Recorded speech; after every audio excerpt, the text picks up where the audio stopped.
Good morning everyone. So welcome back to our class and as well as our channel. So today in our class or in this session we are going to focus mainly on one of the important world history topic. Okay, so world history topic today we are going to focus. The name of the topic is about the Hitler. Okay, ఇది అందరికీ కూడా చాలా బాగా famous పేరు అందరి నోట్లో మారుమోగుతూ ఉండేదండి. So the world most famous and a strict ruler Adolf Hitler. Okay, so today we are going to discuss about the content and matter that is related to Adolf Hitler. Okay, so ఈ రోజు మనం discuss చేసుకోబోయేది about Hitler అండి.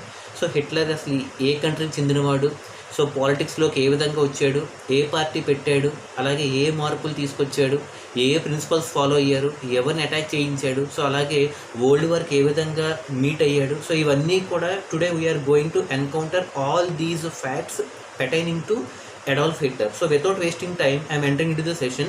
So please pay your attention. So generally Hitler గురించి చెప్పుకుంటూ వెళ్తే you just listen like this topic as a story. So first మన story కింద విని డైజెస్ట్ చేసుకుంటే it would be easier for you while writing in your own. Okay, so without wasting time, so today I'm covering about the Hitler. Okay, so జనరల్గా హిట్లర్లోకి వెళ్తే the full name of Hitler is Adolf Hitler. Okay, Hitler యొక్క full name ఏంటంటే Adolf Hitler అంటారండి. ADOLF, Adolf Hitler, HITLER, Adolf Hitler. So basically this Hitler or Adolf Hitler belongs to Germany country. Okay, so Adolf Hitler ఏ కంట్రీకి చెందినవాడండి?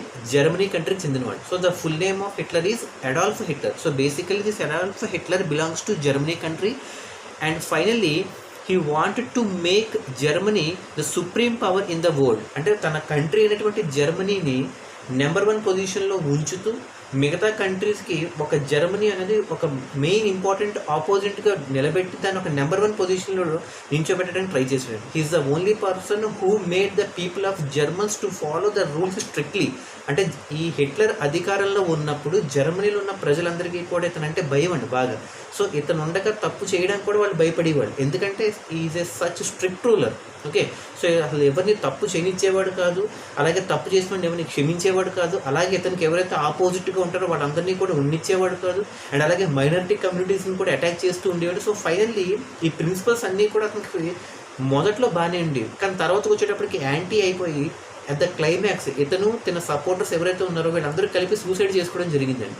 So ఇక హిస్టరీలోకి వెళ్తే the full name of Hitler is Adolf Hitler. Basically is from Germany country and he established a political party called Nazi party అంటామండి. The party which was established by Adolf Hitler is Nazi party, NAZI, Nazi party. Very very important question. Okay, so the party which was established by Hitler is Nazi party belonging to Germany and the full name is Adolf Hitler.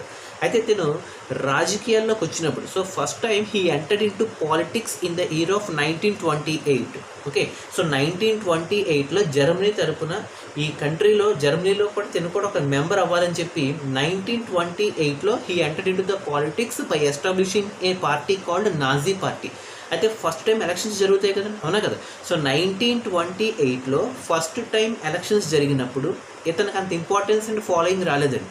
Okay, so ఎందుకంటే కొత్తగా వచ్చాడు, ఎలా ఉంటాడో తెలియదు, ఎలా పరిపాలిస్తాడో తెలియదు. So ప్రజలకు కూడా అంత ఇంటిమేసీ ఉండేది కాదు. అంటే హిట్లర్ అంటే జస్ట్ పేరు వినేవాళ్ళు అంతే. సో వాళ్ళు కూడా అంతగా అట్రాక్షన్ అండ్ ఇంటిమేసీ చూపించలేదు హిట్లర్కి. So first time in the 1928 elections this Nazi party or Hitler he has secured only 2.6% of votes. So first time elections దిగినప్పుడు అతనికి చాలా చేదు అనుభవం. Okay, he has faced a great disappointment result of securing only 2.6% of the votes. So అక్కడ first ఆ result చూసుకుని first తను disappointment feel అయ్యాడండి. సో అయితే ఆ 2.6% ఆఫ్ ఓట్స్ వచ్చాయి. సో మనకి గవర్నమెంట్ ఫామ్ చేయలేము, ఎలాగైనా సరే జర్మనీ తరఫున ఇతను నిలబడాలి. సో అక్కడికి అతనికి ఒక స్ట్రాంగ్ డిటర్మినేషన్ ఉండిపోయింది. సో జర్మనీని ఎలాగైనా సరే నెంబర్ 1 పొజిషన్లో నించోబెట్టాలి. సో జర్మనీ తరఫున ఇతను పరిపాలించాలి. సో మిగతా కంట్రీస్ ఏవైతే జర్మనీకి ఆపోజిట్గా ఉన్నాయో సో వాళ్ళందరికీ భయం క్రియేట్ చేయాలి. ఇవన్నీ కూడా తనకి ఇన్నర్ ఫీలింగ్స్ ఉండిపోయాయి. అంటే ఒక ఇంటెన్షన్తో తను రాజకీయాల్లోకి రావడం జరిగిందండి. సో వచ్చిన ఫస్ట్ ఇయర్లో 1928లోనే he has failed by securing only 2.6% of votes. But మళ్ళీ 1932లో కూడా ఎలక్షన్స్ జరిగాయి. సో 1932లో జరిగిన ఎలక్షన్స్కి అంటే 4 years గ్యాప్, 28 నుంచి 32కి. ఈ 1932లో జరిగిన ఎలక్షన్స్లో he is voting power has been increase. అంటే తనకు సెక్యూర్ చేసినటువంటి ఓట్ పర్సంటేజ్ పెరిగిందండి. ఫస్ట్ టైం 2.6 వచ్చింది. But this time in 1932 he secured nearly 37% of the votes. So ఖచ్చితంగా ఇంప్రూవ్మెంట్ అనేది కనిపించిందండి. ఓకే, అంటే ఈ 4 ఇయర్స్లో నాజీ పార్టీ తరపున హిట్లర్ మరి ఏం చేస్తే ఇంత ఓట్ సెక్యూర్ చేశారు అంటే ఈ 4 ఇయర్స్లో అసలు ఏం జరిగింది. 1928లో అయితే బాగా అట్టర్ఫ్లాప్ అయిపోయాడు 2.6%. బట్ 1932కి వచ్చేటప్పటికి 37% ఆఫ్ ఓట్స్ వచ్చాయి. మరి ఈ 4 ఇయర్స్ గ్యాప్లోనే ప్రజలకి ఎలా దగ్గర అయ్యాడు అంటే one of the most important reason ఏ విధంగా దగ్గర అయ్యంటే by giving a powerful motivational speeches.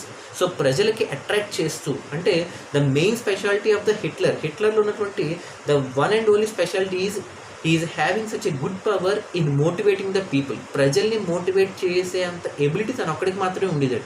Is such a motivational powerful speaker who can change the thoughts in the minds of the German people. So Germany తరపున ఉన్నటువంటి ప్రజల్లోని వాళ్ళ యొక్క మనోభావాలను వాళ్ళ యొక్క ఆలోచనలు మార్చి తన వైపు తిప్పుకునేటట్టుగా ప్రజలకి ఈ 4 సంవత్సరాలు దగ్గరయ్యి 1932లో జరిగినటువంటి ఎలక్షన్స్లో ఒక ఘనత సాధించి 36 to 37% ఆఫ్ ద ఓట్స్ సాధించి పార్లమెంట్లోకి ఎంటర్ అయ్యాడు. So now he became the one of the member or one of the leader from German parliament. So ప్రజలందరికీ కూడా బాగా మోటివేషనల్ స్పీచెస్ ఇచ్చాడండి. Because he is a powerful motivational speaker కాబట్టి ఈ 4 ఇయర్స్లో ప్రజలకి బాగా దగ్గరయ్యి స్పీచ్లు ఉపన్యాసాలు అంటాం వాటిని. సో ఇవన్నీ ఇచ్చి ప్రజలకి బాగా దగ్గరయ్యి 32 ఎలక్షన్స్లో 37% ఓట్స్తో దగ్గరయ్యి జర్మనీ పార్లమెంట్ తరపున వన్ ఆఫ్ ది లీడర్ కింద ఎమర్జ్ అయ్యాడు. అయితే ఇక్కడ ప్రజలందరూ కూడా అతనికి ఎందుకు ఎంచుకున్నారంటే all the people they thought that, ఎందుకంటే ఇక్కడ ఆల్రెడీ పవర్ఫుల్ మోటివేషనల్ స్పీచెస్ ఇచ్చాడు అవును కదా. ఈ స్పీచెస్కి ప్రజలందరూ కూడా అంటే ఫ్లాట్ అవుతారండి, ఖచ్చితంగా ఇంప్రెస్ అవుతారు. ఎందుకంటే హిట్లర్ లాంటి అంటే యంగ్స్టర్ పైగా బాగా మోటివేషన్ స్పీచ్ ఇస్తుంటే ఖచ్చితంగా కుర్రాడు ఏదో చేస్తారు అనుకుంటారు ఖచ్చితంగా. So all the people they believed that, అంటే హిట్లర్ కనుక అధికారంలోకి వస్తే, ఓకే లిజన్ కేర్ఫుల్లీ, హిట్లర్ కనుక మనకి అధికారంలో కనుక వస్తే ఖచ్చితంగా డెమోక్రసీ అనేది బాగుంటుంది అని చెప్పి ప్రజలందరూ భావించారు. And all the people they thought that democracy would keep alive if Hitler comes to the ruling. So Hitler కనుక రూలింగ్లోకి వస్తే డెమోక్రసీ అనేది ఖచ్చితంగా నిలబడుతుందని భావించి ఆ డెమోక్రటిక్ వేలో హిట్లర్ని గెలిపించారు. అయితే ఎప్పుడైతే 1932 ఎలక్షన్స్లో 37% ఓట్స్తో వచ్చాడో అక్కడి నుంచి హిట్లర్ యొక్క నిజస్వరూపం బయటపడింది. ఓకే, అంటే ప్రజలందరూ కూడా ఏదో ఆశించారు. ఏమని ఆశించారు? All the people they thought that the Hitler would rule according to the democratic way. So ప్రజాస్వామ్యాన్ని బేస్ చేసుకుని పరిపాలిస్తాడు అనుకున్నారు. బట్ ఇక్కడికి వచ్చేటప్పటికి 32లో మరి ఆల్రెడీ అధికారం అంతా ఇప్పుడు అతని చేతిలోకి వెళ్ళిపోయింది. సో ఇక్కడ ఎప్పుడైతే అధికారంలోకి వచ్చాడో 1932 ఎలక్షన్స్లో ఎప్పుడైతే నెగ్గాడో ఫస్ట్ టార్గెట్ ఏం చేశాడంటే జర్మనీ పార్లమెంట్ని క్యాన్సిల్ చేస్తాడు. Okay, the important thing or the first activity that was done by Adolf Hitler after coming to the ruling is cancellation of German parliament. Germany పార్లమెంట్లోనే నెగ్గి జర్మనీ పార్లమెంట్ని రద్దు చేస్తాడు. ఎందుకంటే ఇంకా అతనికి ఆపోజిషన్ అనేది ఉండకూడదు, అంటే ప్రతిపక్షాలు ఉండకూడదు అనే ఆలోచనతో ఫస్ట్ ఇమీడియట్ స్టెప్ ఏం చేశాడు? జర్మన్ పార్లమెంట్ని రద్దు చేశాడు. రద్దు చేయడం అంటే dissolving or cancellation. Okay, German పార్లమెంట్ని కంప్లీట్గా రద్దు చేశాడు. ఎందుకంటే ఇతనికి నాజీ పార్టీలో ఇతను ఒక్కడే ఉండాలంటే కంప్లీట్గా ఆపోజిషన్ అనేది ఉండకూడదు. కాబట్టి the first activity which was done by Adolf Hitler is dissolving of German parliament. ఆ రోజుల్లో జర్మన్ పార్లమెంట్కి ఒక పేరు ఉండేదండి, Reichstag is the name of the German parliament. German parliament పేరేంటండి? Reichstag, RIECHSTAG, Reichstag అనేవాళ్ళండి. So German parliament అయినటువంటి రిచ్ స్టాగ్ని కంప్లీట్గా డిజాల్వ్ చేసి ఒక డిక్టేటర్షిప్ కింద డెవలప్ అయ్యాడండి. సో ఫైనల్గా ప్రజలందరూ ఏమనుకున్నారు? డెమోక్రటిక్గా వస్తాడేమో అనుకున్నారు, అందుకని ఎంచుకున్నారు. బట్ ఇక్కడికి ఎప్పుడైతే అధికారంలోకి వచ్చాడో 32 ఎలక్షన్స్లో నెగ్గి ఫైనల్గా ఇతను ఏమయ్యాడు? డెమోక్రసీ మీద హోప్స్ అన్న లేకుండా చేశాడు. అంటే he did not have any faith on democracy. అసలు డెమోక్రసీ మీద నమ్మకం లేదు హిట్లర్కి. ఓకే, అయితే ఇక్కడ ఏం చేశాడు? ప్రజలందరూ అయితే డెమోక్రటిక్గా అనుకున్నారు. బట్ ఇక్కడికి వచ్చేటప్పటికి ఏమైంది? హిట్లర్ హీ ఫాలోడ్ అన్డెమోక్రటిక్, అంటే డెమోక్రసీకి ఆపోజిట్గా వెళ్తున్నాడు ఇప్పుడు, అవునా కదా. సో అన్డెమోక్రటిక్గా వెళ్తూ అరిస్టోక్రాట్గా వెళ్తున్నాడు. అరిస్టోక్రాట్ అంటే ఒక రాజుల వంశం చెందినటువంటి వాళ్ళుగా, అలాగే వాళ్ళు చెప్పిందే చేయాలన్నట్టుగా, అంటే కొంచెం చూడండి మనం చేదస్తం చెప్తుంటే వాళ్ళకి ఆపోజిషన్ అని ఉండకూడదు. వాళ్ళు చెప్పేదే వేదం, వాళ్ళు చెప్పేదే ప్రజలు ఫాలో అవ్వాలి. ఒకవేళ వాళ్ళు చెప్పింది కనుక ఒప్పుకోకపోతే చంపించేయడం కానీ, అటాక్స్ చేయించడం కానీ, లేదా దేశం నుంచి బహిష్కరించడం కానీ ఇటువంటివి జరుగుతూ ఉండేవి. Such rule is called aristocratic rule. అంటే ఇప్పుడు ఫైనల్గా చెప్పాలంటే after winning in 1932 election Hitler turned into ఎలా మారిపోయాడు? అన్డెమోక్రటిక్ అండ్ ఆటోక్రటిక్ రూల్ కింద మారిపోయాడు. ఓకే, ఆటోక్రటిక్ అండ్ అన్డెమోక్రటిక్ అని మారిపోయాడు. ఈ రెండింటిని కలిపితే మనం డిక్టేటర్షిప్ అంటాం. So finally he emerged as a dictatorship. Dictatorship అంటే ఇక్కడ వాళ్ళు చెప్పేదే జరగాలి, వాళ్ళు చెప్పేదే పరిపాలించాలి. సో వాళ్ళు ఏం చెప్తే ప్రజలు అదే వినాలి. ఒకవేళ ఎవరైనా తిరగబడినా, అపోజ్ చేసినా, రిజెక్ట్ చేసినా, సో వాళ్ళని సీక్రెట్గా తీసుకెళ్ళడం, చంపించేయడం, వాళ్ళని ఏదో విధంగా టార్చర్కి గురి చేయడం, మానసికంగా ఇబ్బంది పెట్టడం, సో ఇవన్నీ కూడా డెవలప్ చేశాడు Hitler. So the first important activity that was done by dissolving the German parliament called రిచ్టాగ్ని కంప్లీట్గా క్యాన్సిల్ చేసేసి he devised a method of undemocratic and autocratic. Finally he emerged as a dictatorship. So dictatorship is nothing but it is the combination of undemocratic and autocratic. Undemocratic and autocratic కలిపితే ఒక dictatorship కింద develop అయ్యాడు. So ఎప్పుడైతే ఇలా undemocratic and autocratic కింద develop అయ్యాడో అక్కడి నుంచి ప్రజలకి భయం పట్టుకుంది. ఎందుకంటే తిరగబడలేరు, ఎందుకంటే ఆల్రెడీ ఓట్లేసి గెలిపించుకున్నారు. మరి గెలిపించుకున్నందుకు డెమోక్రసీ ఉంటుందేమో అని చెప్పి ప్రజలంతా రాసించారు. బట్ ఇక్కడ జరిగింది ఏంటి, డెమోక్రసీకి ఆపోజిట్కి వెళ్ళాడు. అన్డెమోక్రసీ అండ్ ఆటోక్రటిక్ ఫైనల్ డిక్టేటర్షిప్ కింద డెవలప్ అయ్యాడు. ఎప్పుడైతే డిక్టేటర్షిప్ కింద మారాడో కంప్లీట్గా కమ్యూనిజం అండ్ క్యాపిటలిజం ఈ రెండింటిని కంప్లీట్గా ఆపోజ్ చేయించాడండి. ఓకే, సో ఎప్పుడూ కూడా ఇతనికి జర్మనీలో తన జాతి వాళ్ళే, అంటే తన పార్టీ వాళ్ళే, అందరూ వాళ్ళు చెప్పినట్టుగానే ఫాలో అవ్వాలని చెప్పి ఒక ప్రిన్సిపల్ పెట్టాడు. అంటే నాజీ ప్రిన్సిపల్స్ అంటాం. నాజీ అంటే నాజీ పార్టీ వాళ్ళు అని అర్థం.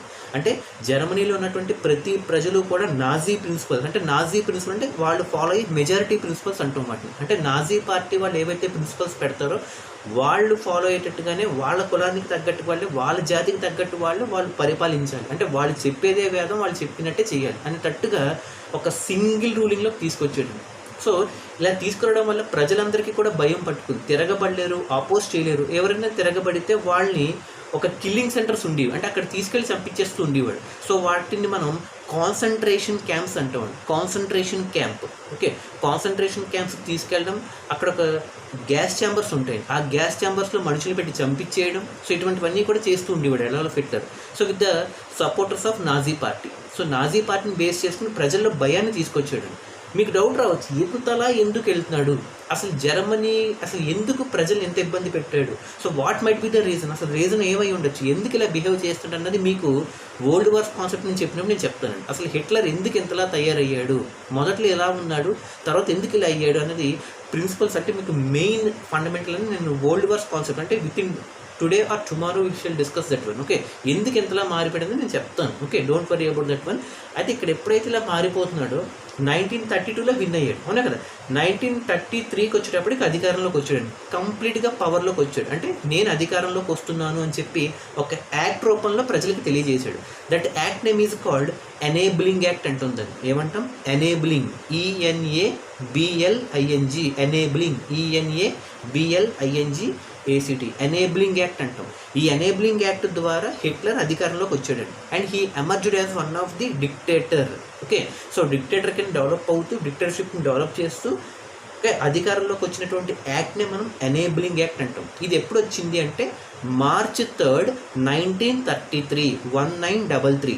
ఓకే, ఎందుకంటే 1932 ఎలక్షన్స్లో నెగ్గి ఆ సంవత్సరం అంతా కూడా జర్మన్ పార్లమెంట్ని క్యాన్సిల్ చేయడంలోనూ ప్రజల్లో భయం తీసుకురావడం కోసం ఇవన్నీ ట్రై చేసి డైరెక్ట్గా 1933కి వచ్చేటప్పటికి ఎనేబులింగ్ యాక్ట్ ద్వారా అధికారంలోకి వచ్చాడండి. ఎగ్జామినేషన్ పాయింట్ ఆఫ్ వ్యూలో అడుగుతూ ఉంటాడు, what is the meaning of enabling act అని అడుగుతుంటాడు. So enabling act is nothing but Hitler, the act which describes the dictatorship or the act which gave complete powers for the Hitler to emerge as a dictatorship. Okay, A act అయితే హిట్లర్కి complete powers ఇచ్చిందో ఒక డిక్టేటర్గా, ఆ యాక్ట్ని మనం enabling act అంటాం. ఈ enabling act ద్వారానే Hitler అధికారంలోకి రావడం జరిగింది. ఇది ఎప్పుడు ప్రపోజ్ చేశారంటే, ఎప్పుడు పాస్ చేశారంటే March 3rd, 1933. ఓకే, అంటే with immediately after 1932 elections. 1932 elections తర్వాత 1933 March 3rd ఈ ఎనేబులింగ్ యాక్ట్ ద్వారా హిట్లర్ అధికారంలోకి వచ్చాడండి. So examination point of view అడుగుతుంటాడు, enabling act belongs to which of the following rulers అని అడుగుతుంటాడు. Answer is Adolf Hitler. లేదా through which act Adolf Hitler came into ruling అని అడుగుతుంటాడు, enabling act. And when does the enabling act came into force అని అడుగుతుంటాడు, March 3rd, 1933. So ఎప్పుడైతే 1933 March 3rd enabling act ద్వారా Hitler అధికారంలోకి వచ్చాడో, so జనరల్గా రాజకీయ నాయకులు ఎప్పుడైతే అధికారంలోకి వస్తారో వాళ్ళలో డ్రాబ్యాక్స్ ఉంటాయి, మంచి చేసినవి కూడా ఉంటాయి. ఖచ్చితంగా ఒక పొలిటీషియన్ లేదా ఒక రాజకీయ నాయకుడిని వాళ్ళల్లో ఉన్న చెడు ఉంటుంది, మంచి ఉంటుంది. అయితే ఫస్ట్ మంచి ఏం చేశాడు, చెడు ఏం చేశాడు, ఇప్పుడు రెండూ చూద్దాం. ఓకే, సో ఒక విధంగా మంచి చేశాడు, ఒక విధంగా చెడు కూడా చేశాడు. అయితే మంచి ఏ విధంగా తీసుకొచ్చాడు అంటే వాటిని మనం ఎకనామిక్ రిఫార్మ్స్ అంటాం. ఓకే, అంటే హిట్లర్ చేసినటువంటి మంచి పనులు ఏవైతే ఉన్నాయో, ఓకే, వాటిని మనం ఎకనామిక్ రిఫార్మ్స్ ఆఫ్ హిట్లర్ అంటూ ఉంటాం. ఎగ్జామినేషన్ పాయింట్ ఆఫ్ వ్యూలో అడుగుతూ ఉంటాడు, what are the different economic reforms of Hitler, లేదా name the different economic reforms brought by Hitler అని చెప్పి ఇలాంటివి అడుగుతుంటాడు. సో ఇక్కడ ఎకనామిక్ రిఫార్మ్స్ ఏమేమి తీసుకొచ్చాడంటే ఫస్ట్ ఎప్పుడైతే అధికారంలోకి వచ్చాడో the first economic reform he brought is the first one, he reduced the tax burden. ప్రజల మీద ఉన్నటువంటి పన్ను ట్యాక్స్ బర్డెన్ తగ్గించాడండి. అంటే అది మంచి అని చెప్పుకోవచ్చు కదండి, అవునా కదా. So he reduced the tax burden, అంటే ట్యాక్స్ బర్డెన్ తగ్గించాడు. సెకండ్ వన్, ఎంప్లాయ్మెంట్ ఆపర్చునిటీస్ పెంచారు. అంటే యూత్ ఎవరైతే ఉన్నారో, చదువుకున్న వాళ్ళు ఎవరైతే ఉన్నారో వాళ్ళందరూ కూడా బాగా సెటిల్ అవ్వాలి, ఫ్యామిలీస్తో ఉండాలి, అంటే కుటుంబాలతో ఉండాలని చెప్పి భావించి he also created more employment opportunities. So first point tax burden తగ్గించాడు. Second one, he improved employment status in the German country, అంటే జర్మన్ కంట్రీలో మోర్ ఎంప్లాయ్మెంట్ తీసుకొచ్చాడు.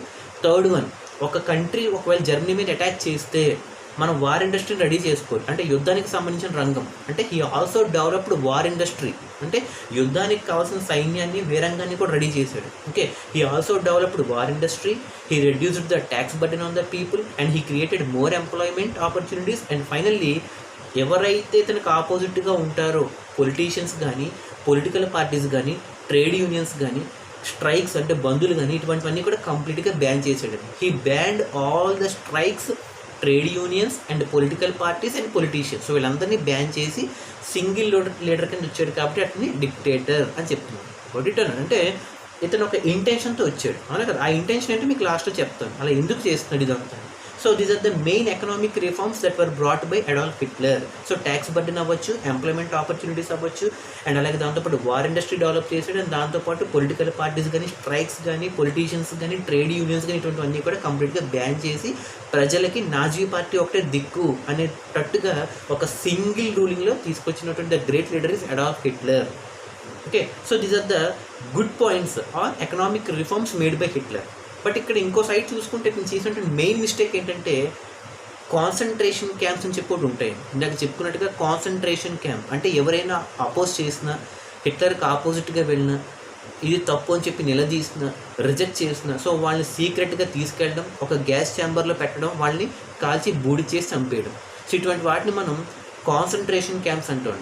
ఓకే, మనం అదేదో సినిమాలో చెప్తుంటాం. ఓకే, శ్రీమంతుడు సినిమాలో ఏదో చెప్తుంటాం, దేవరకోట మామిడి తోట అక్కడ తీసుకెళ్ళి చంపేస్తాం, మళ్ళీ తిరిగి రావడం భావన సినిమా మొత్తం ఉండిపోతుంది. సేమ్ వే హిట్లర్ ఎవరైతే ఎదురిస్తారో కాన్సన్ట్రేషన్ ఒకసారి క్యాంప్కి వెళ్ళాడంటే వాడు మళ్ళీ తిరిగి రాడు. ఓకే, సో వాటిని మనం కాన్సన్ట్రేషన్ క్యాంప్స్ అంటాం. ఓకే, ఆ కిల్లింగ్ సెంటర్స్కి ఒక పేరు కూడా ఉంది, వాటిని ఆస్విజ్ సెంటర్స్ అంటారు. అంటే ఎక్కడైతే ఈ కాన్సన్ట్రేషన్ క్యాంప్స్ జరుగుతాయో, అంటే గ్యాస్ ఛాంబర్లో పెట్టి మనుషుల్ని చంపించేస్తున్నారో ఆ సెంటర్స్ని కిల్లింగ్ సెంటర్స్ అంటాం. సో కిల్లింగ్ సెంటర్స్కి ఒక పేరు ఉండేదండి, జర్మన్ లాంగ్వేజ్లో ఆస్విజ్ సెంటర్స్ అంటారండి. ఆస్విజ్, ఓకే, AUSCHWITZ, ఆస్విజ్, AUSCHWITZ. ఆస్విజ్ సెంటర్స్ అంటే the killing centres which were maintained by the Nazis of Germany. Okay, in the form of concentration camps. Concentration camps రూపంలో నాజీ పార్టీ వాళ్ళు మెయింటైన్ చేసినటువంటి కిల్లింగ్ సెంటర్స్, అక్కడ తీసుకెళ్ళి చంపించేస్తారని చెప్పాం కదండి, అవునా కదా. సో దాన్ని మనం ఆస్విజ్ సెంటర్స్ అంటాం, AUSCHWITZ. ఆస్విజ్ centres are nothing but killing centres which were maintain under the control of Nazis of Germany in the form of concentration camps. And the people who opposed or rejected or in anti to the Nazis, these people were taken to the concentration camps, and these people were put into the gas chambers, and finally they have to be persecuted or murdered. Okay, so ఇదంతటినీ మనం చూడండి ఒక మరణ మృదంగం అని చెప్తూ ఉంటాం. అంటే ఈ విధంగా ప్రజల్లో భయాన్ని తీసుకొచ్చాడు. సో నెక్స్ట్ ఇప్పుడు నెగిటివ్ పాయింట్ ఆఫ్ వ్యూలో చూసుకుంటే, ఇందాక వరకు పాజిటివ్ పాయింట్స్ చూసుకున్నాం, ఇప్పుడు నెగిటివ్ పాయింట్స్ చూసుకుంటే పూర్వం అంటే ఈ జర్మనీలో క్రిస్టియానిటీ ఒక రిలీజియన్ ఒకటి ఉండేది, దాంతోపాటుగా జుడాయిజం అని చెప్పి ఒక రిలీజియన్ ఉండేదండి. క్రిస్టియానిటీ అండ్ జుడాయిజం, డిఐఏఎస్ఎం జుడాయిజం, JUDAISM జుడాయిజం అంటాం దాన్ని. ఈ జుడాయిజానికి క్రిస్టియానిటీకి మధ్య కొన్ని గొడవలు జరుగుతూ ఉండేవండి. అంటే అక్కడ 2 రిలీజియన్స్ ఉండేవి పూర్వం, జుడాయిజం అండ్ క్రిస్టియానిటీ. ఈ 2 మతాల మధ్య కొన్ని కాన్ఫ్లిక్ట్స్ అంటే తగువులు అంటే గొడవలు విభేదాలు ఇవన్నీ జరుగుతూ సమాజాన్ని మొత్తం జుడాయిస్ట్లే ఆక్యుపై చేస్తూ ఎకనామిక్ ఇన్ఫ్లుయెన్స్ అంతా కూడా జుడాయిజం వాళ్ళే లాక్కుంటున్నారని చెప్పి భావించి ఆ మతాన్ని ఎవరైతే ఫాలో అవుతున్నారో, జుడాయిజంని ఎవరైతే ఫాలో అవుతున్నారో వాళ్ళని జ్యూస్ అంటామండి. జ్యూస్, JEWS, వాళ్ళని ఏమంటాం? జ్యూస్ అంటాం. అంటే the followers of Judaism. Judaism మతాన్ని ఎవరైతే ఫాలో అవుతారో వాళ్ళని జ్యూస్ అంటాం. అయితే ఇప్పుడు జర్మనీ కంట్రీలో క్రిస్టియానిటీతో పాటు జుడాయిజం కూడా ఉండేది, అంటే జ్యూస్ కూడా ఉండేవారు, అంటే క్రైస్తవులతో పాటు జ్యూస్లు కూడా ఉండేవారు. అయితే ఇప్పుడు హిట్లర్ యొక్క మెయిన్ టార్గెట్ ఏంటంటే సమాజంలో ఎక్కువగా ఎకనామిక్ ఇన్ఫ్లుయెన్స్ తీసుకున్న వాళ్ళు జుడాయిస్ట్లే అని చెప్పి భావించి వాళ్ళని సప్రెస్ చేయడానికి ట్రై చేసాడండి. అంటే జ్యూస్ అన్నవాళ్ళు తన కంట్రీలో ఉండకూడదు, because Jews are the only people who has drain the complete economic influence in the society. And he also believed, Hitler believe చేశాడు, ఏమని బిలీవ్ చేశారు? Jews are the only responsible for all the problems in the German society. Germany సొసైటీలో వచ్చిన ప్రతి సమస్యకి జ్యూసే కారణం. ఎందుకంటే సమాజంలో ఉన్నటువంటి ఆర్థిక ప్రభావితమైనటువంటి ఎకనామిక్ ఇన్ఫ్లుయెన్స్ అంతా కూడా వాళ్ళే దోచుకున్నారు. సో మతం ప్రకారం కావచ్చు, ఎకనామిక్ ఇన్ఫ్లుయెన్స్ ప్రకారం కావచ్చు, సో ఇవన్నీ చూసుకుంటే జ్యూస్ అన్న వాళ్ళు కంప్లీట్గా డామినేట్ చేస్తున్నారు. కాబట్టి వాళ్ళు ఎలాగైనా సరే సప్రెస్ చేయాలి. సప్రెస్ చేయాలంటే ఖచ్చితంగా తిను రేషియల్ సూప్రిమసీ ఎగ్జిబిట్ చేయాలి. అంటే జర్మనీలో తిన జాతి వాళ్ళే ఉండాలి, అంటే నాజీ పార్టీ వాళ్ళే ఉండాలి, లేదా నాజీ కులానికి సంబంధించిన వాళ్ళే ఉండాలని చెప్పి ఆ రేషియల్ సూప్రిమసీ అంటే ఆ జాతిని తన సూప్రిమసీ నెంబర్ 1 పొజిషన్ నిల్చోబెట్టడానికి ఈ started attacking juice people. Okay, so బలవంతంగా వాళ్ళని చంపించడం లేదా కంట్రీ ఖాళీ చేసి వెళ్ళిపోమని చెప్పడం. ఎందుకంటే జ్యూస్ అన్న వాళ్ళు చాలా తక్కువ పర్సంటేజ్లో ఉండేవాళ్ళు. ఓకే, నిజం చెప్పాలంటే జర్మనీ పాపులేషన్ 100% ఆఫ్ పాపులేషన్లో ఓన్లీ 0.75% మాత్రమే జ్యూస్ ఉండేవాళ్ళండి. అంటే బాగా తక్కువ ఉండేవాళ్ళు, అంటే కొన్ని మిలియన్స్లో ఉండేవాళ్ళు అంతే. Okay, so out of 100% of German పాపులేషన్లో ఓన్లీ 0.75% మాత్రమే జ్యూస్ ఉండేవాళ్ళు. అయితే వాళ్ళని మైనారిటీ కమ్యూనిటీస్ అనేవాళ్ళు ఆ రోజుల్లో. ఓకే, మెజారిటీ కమ్యూనిటీ అయితే వీళ్ళు నాజీ పార్టీ వాళ్ళు, అంటే వీళ్ళ ప్రిన్సిపల్స్ అన్నీ కూడా మెజారిటీ ప్రిన్సిపల్స్లో ఉండేవి. వాళ్ళు ఇప్పుడు ఎలా ట్రీట్ చేసేవాళ్ళు? జ్యూస్ని మైనారిటీ కమ్యూనిటీస్ కింద ట్రీట్ చేసేవాళ్ళు. అంటే ఇక్కడ నుంచి ఈ మెజారిటీ ప్రిన్సిపల్స్ ఫాలో అయినటువంటి నాజీస్ ఎవరైతే ఉన్నారో ఈ మైనారిటీ కమ్యూనిటీస్ని టార్గెట్ చేయడం మొదలుపెట్టారు. అంటే they want to suppress the power of the జ్యూస్ని ఎలాగైనా సరే అణగదొక్కేయాలి. ఒకవేళ వాళ్ళు కనుక ఎదురు తిరిగితే వాళ్ళని కంట్రీ నుంచైనా పంపించేయాలి, అలాగే వాళ్ళని బతికొంచకూడదని కూడా చెప్పి ఈ జ్యూస్ దాదాపుగా ఈ నాజీ పార్టీ వాళ్ళు చేసినటువంటి బిగ్గెస్ట్ మిస్టేక్ ఏంటంటే ఈ జనాభాలో ఉన్నటువంటి 6 మిలియన్ జ్యూస్ని చంపించారండి. Okay, 6 million Jews were persecuted by the Nazis of Germany. అంటే హిట్లర్ వేసినటువంటి ఆర్డర్ని ఫాలో అవుతూ, ఎందుకంటే హిట్లర్కి జ్యూస్ అంటే ఎందుకు పడట్లేదంటే దాన్ని చెప్పుకున్నాం కదండి, he believed that Jews are only responsible for all the problems in the German society. German సొసైటీలో వచ్చిన ప్రతి ప్రాబ్లంకి జ్యూవే కారణం అని చెప్పి బిలీవ్ చేసి, and that he also believed that all the economic influence was occupied by the juice only. So ఈ 2 feelings తన మైండ్లో ఉండిపోవడం వల్ల he wanted to suppress the power of the juice, అంటే మైనారిటీ కమ్యూనిటీస్. ఓకే, ఆ టైంలో ఉన్నటువంటి మైనారిటీ కమ్యూనిటీస్ని జ్యూస్ అంటాం. కాబట్టి వాళ్ళు ఎలాగైనా సరే పెర్సిక్యూట్ అంటే మాస్ మర్డరింగ్ చేయించేవాడు. అంటే ఈ కాన్సన్ట్రేషన్ క్యాంప్స్ తీసుకెళ్ళడం, సో వాళ్ళని అక్కడ గ్యాస్ ఛాంబర్లో పెట్టడం, ఈ ఆస్విజ్ సెంటర్స్ మెయింటైన్ చేయడం, దాకా చెప్పుకున్నాం ఆస్విజ్ సెంటర్స్, అక్కడ తీసుకెళ్ళడం, కిల్లింగ్ సెంటర్స్లో ఈ జ్యూస్ని చంపించాడు. In such a way he created one of the biggest drastic change. అంటే nearly he has killed 6 million Jews, 6 million జ్యూస్ని చంపించాడండి. సో ఇదంతా చేసినటువంటి మరణ మృదంగం అని చెప్తున్నాం చూడండి. ఈ మరణ మృదంగాన్ని హోలోకాస్ట్ అంటామండి. ఏమంటాం మనం? హోలోకాస్ట్, HOLOCAUST, హోలోకాస్ట్ అంటాం. Holocaust is nothing but the mass murdering of juice by the Nazis of Germany. Okay, the mass murdering అంటే ఒకేసారి మాస్ మర్డరింగ్ గురయ్యారు. ఎవరి ద్వారా? Nazis of Germany. The mass murdering of juice by Nazis of Germany and they were nearly 6 million in number. అంటే అలా ఎంతమంది చనిపోయారండి? 6 million జ్యూస్ని చంపించడం జరిగింది. So it was one of the biggest drawback that was maintained by Adolf Hitler. అంటే ఇది అట్లా మనం చెప్పుకున్నటువంటిగా ప్రతి రాజకీయ నాయకుల్లో మంచి ఉంటుంది, చెడు ఉంటుంది, అవునా కదా? So this one of the important drawback. Okay, so దాన్ని మనం ఈ ఎంటైర్ మరణ మృదంగాన్ని హాలోకాస్ట్ అంటాం. సో ఇప్పుడు మీకు కొన్ని ఫండమెంటల్స్ తెలియాలండి. హోలోకాస్ట్ అంటే the mass murdering of 6 million Jews by Nazis of Germany is called holocaust. And అలాగే ఆర్స్విజీ సెంటర్స్ అంటే the killing centres which are maintained by Nazis of Germany in the form of concentration camps. అలాగే economic reforms of Hitler కూడా ఇందాక చెప్పుకున్నాం, అంటే మంచి పనులు ఏం చేశాడు.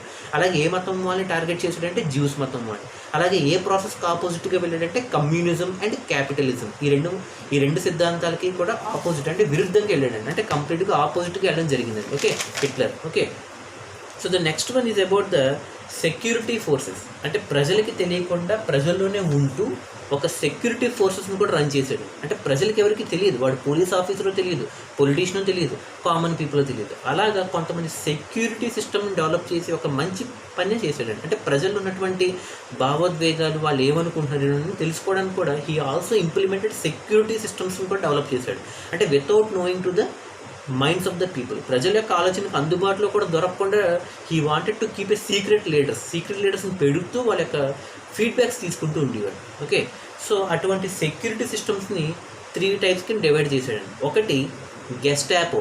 ఓకే, అందులో ఫస్ట్ సెక్యూరిటీని ఏమంటామండి, గెస్టాపో, GESTAPO, గెస్టాపో అంటూ ఉందండి. Okay, GESTAPO very very important, Gestapo. దీని మీనింగ్స్ కూడా చెప్తాను. సెకండ్ దాన్ని SS అంటాడు, 2 Sలే, S అండ్ S, SS. ఓకే, అలాగే థర్డ్ది SD. ఓకే, ఈ 3 కూడా సెక్యూరిటీ సిస్టమ్స్. అందులో ఫస్ట్ ఇందాక ఏం చెప్పుకున్నాం, గెస్టాపో అంటే సీక్రెట్ స్టేట్ పోలీస్. అంటే పోలీసులు ఉంటారు, పోలీసుల్లో కూడా మళ్ళీ సీక్రెట్ వాళ్ళు ఉండేవాళ్ళు. ఓకే, సీక్రెట్ స్టేట్ పోలీస్ని మనం గెస్టాపో అంటుండే. ఎగ్జామినేషన్ పాయింట్ ఆఫ్ వ్యూ అడుగుతూ ఉంటాడు, name the secret state police security system developed by Adolf Hitler అంటే గెస్టాపో. సీక్రెట్ స్టేట్ పోలీస్ అని వినబడగానే గెస్టాపో అని పెట్టాలి. మళ్ళీ SS అంటే ఏంటంటే ప్రొటెక్షన్ స్క్వాడ్. ఓకే, అంటే group of team, protection squads కూడా పెడుతూ ఉండేవాడండి. ఆ ప్రొటెక్షన్ స్క్వాడ్స్కి ఇచ్చినటువంటి పేరు SS. SS stands for protection squad అని అర్థం. అలాగే థర్డ్ వన్ SD అంటే సెక్యూరిటీ సర్వీస్. అంటే ప్రజలకు అవ్వచ్చు, పొలిటీషియన్స్ కావచ్చు, ఎవరికైనా అవ్వచ్చు. Okay, SD stands for security service. ఈ 3 కూడా ఎగ్జామినేషన్ పాయింట్ ఆఫ్ వ్యూ అడుగుతుంటాడండి. ఓకే, గెస్టాపో అయితే సీక్రెట్ స్టేట్ ఆఫీసర్ లేదా సీక్రెట్ స్టేట్ పోలీస్. అలాగే SS అయితే ప్రొటెక్షన్ స్క్వాడ్ అండ్ SD అయితే సెక్యూరిటీ సర్వీస్. వాట్ ఇట్ అన్నాడు. సో ఇక్కడ వరకు మనం చెప్పుకుంది ఒక యాంగిల్ అండి. And the last part for this class is about Hitler attacking Poland. Okay, Hitler Poland మీద ఎందుకు అటాక్ చేయవలసి వచ్చింది. పోలాండ్ కంట్రీ మీరు వినే ఉంటారండి. ఓకే, జర్మనీ పక్కన ఉంటుందండి. ఓకే, సో జర్మనీ పక్కన with immediate following to Germany in Europe continent this is a small country called Poland. అయితే ఇప్పుడు హిట్లర్ పోలాండ్ మీద ఎందుకు అటాక్ చేయాల్సి వచ్చింది, అసలు ఏంటి ఆ ఇష్యూ, దానివల్ల ఏమైంది అనేది ఇప్పుడు చూద్దాం. వాట్ ఇట్ అన్నాడు. సో ఇది జనరల్గా ఎప్పుడు జరిగిందంటే ఈ అడాల్ఫ్ హిట్లర్ అనే అతను, ఓకే, ఈ అడాల్ఫ్ హిట్లర్ అనే అతను September 1st, 1939. Okay, listen carefully, this date is very very very very important అండి. September 1st, 1939 ఆ రోజున ఏం చేశాడంటే అడాల్ఫ్ హిట్లర్ ఫ్రమ్ జర్మనీ తరపున ఏం చేశాడంటే పోలాండ్లో, అంటే జర్మనీకి భూభాగంలో పోలాండ్ కూడా కొంచెం అటాచ్ అయి ఉంటుందండి. అంటే ల్యాండ్ టెరిటోరియల్ ప్రకారంగా పోలాండ్ యొక్క భూభాగం జర్మనీ కూడా టచ్ అయి ఉంటుంది. అంటే పోలాండ్లో ఒక పోర్ట్, PORT పోర్ట్ ఉండేదండి. ఆ పోర్ట్ పేరు డాన్జిగ్ పోర్ట్ అంటాం. ఏం port, Danzig, DANZIG. Listen carefully, ఖచ్చితంగా ఎగ్జామినేషన్ పాయింట్ ఆఫ్ వ్యూ అడుగుతాడండి. ఓకే, డాన్జిగ్ పోర్ట్ అంటాం, DANZIG. ఈ డాన్జిగ్ పోర్ట్ని ఎలాగైనా సరే పోలాండ్ నుంచి జర్మనీ కంట్రోల్లోకి తీసుకురావడానికి హిట్లర్ తన యొక్క నాజీ మిలిటరీ ఫోర్స్ని ఉపయోగించి పోలాండ్ కంట్రీ మీద అటాక్ చేయడం జరిగిందండి. వాట్ ఇట్ అన్నాడు. ఎందుకు చేశాడంటే because of the issue of which port, A port అంటే డాన్జిగ్ పోర్ట్, DANZIG. ఈ డాన్జిగ్ పోర్ట్ అనేది ఎక్కువగా పోలాండ్లో టచ్ అవుతుంది. బట్ పోలాండ్ యొక్క టెరిటరీ అనేది జర్మనీకి చెందింది, అంటే కొంత భూభాగం టచ్ అవుతుంది. అంటే ఇండైరెక్ట్గా ఏం చేశాడు, Hitler thought of taking that Poland under his control. నిజం చెప్పాలంటే అక్కడ డాన్జిగ్ పోర్ట్ ఒకటే కాదు, పోలాండ్ను కూడా ఎంటైర్ తన కంట్రోల్లో పెట్టుకోవడానికి ట్రై చేశాడు. సో అలా పెట్టుకోవాలంటే ఫస్ట్ ఈ పోర్ట్ని లాక్కున్నాడు. Okay, what is the name of that port, Danzig port. Okay, so on September 1st, 1939 Hitler along with his Nazi military forces he invaded or attacked, okay, Danzig port on పోలాండ్లో ఉన్నటువంటి Danzig port విషయంలో attack చేశాడు. అయితే ఇక్కడ ఏం జరిగింది, మరి attack చేశాడు ఎప్పుడు, September 1st, 1939. మీరు జాగ్రత్తగా అబ్జర్వ్ చేయండి. 1939 అంటే వరల్డ్ వార్కి దారి తీస్తుంది. ఇప్పుడు ఎలా దారి తీస్తుందో చూద్దాం.